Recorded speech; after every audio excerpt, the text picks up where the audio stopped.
Храптовіча ў Шчорсах быў пабудаваны ў перыяд з 1770 па 1776 год. Пабудаваны ў стылі позняга барока. Пабудаваны на месцы былога старога палаца. Будавалі гэты палац італьянскія архітэктары. Палац меў цэнтральна-восевую кампазіцыю, і пазней, у пачатку 19 стагоддзя, да палаца былі прыбудаваны з усходняга і заходняй часткі два крыла. Одно крыло, у якім размяшчаліся стайні, канюшні, а другое крыло, якое сёння называецца карэ. Там, дзе жыла прыслуга, у палацы Яхім Літавр Храптовіч размясціў бібліятэку, якую ён пачаў сабіраць, яшчэ будучы вялікім апошнім канцлерам Вялікага княства Літоўскага. І гэта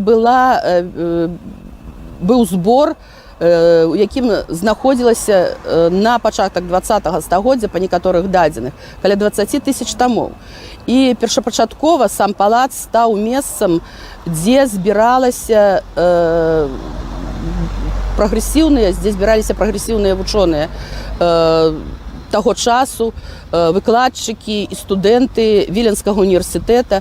У тым ліку часта тут бываў Адам Міцкевіч, таму што палац у тыя часы быў такім асяродкам, дзе прагрэсіўныя людзі таго часу маглі папрацаваць, пасядзець, павывучаць творы класікаў, павывучаць антычныя творы. У бібліятэцы Храптовіча знаходзіліся кнігі з аўтографамі знакамітых людзей, таму што яны купляліся на аўкцыёнах. Кнігі распрадавалі самі ўладальнікі бібліятэк. Храптовічы былі вельмі адукаванымі людзьмі, і у сваіх уладаннях яны не толькі збіралі кнігі, але і вучылі дзяцей, сялянскіх дзяцей простых.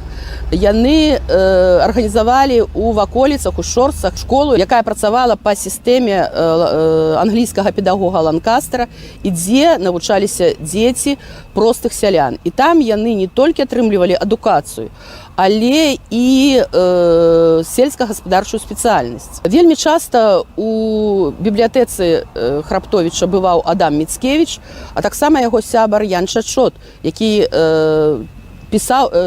нават працаваў у ёй бібліятэкарам.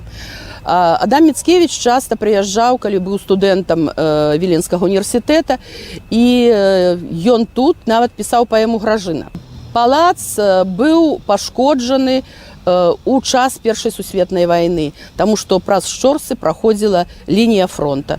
І пасля Другой сусветнай вайны ён быў разабраны.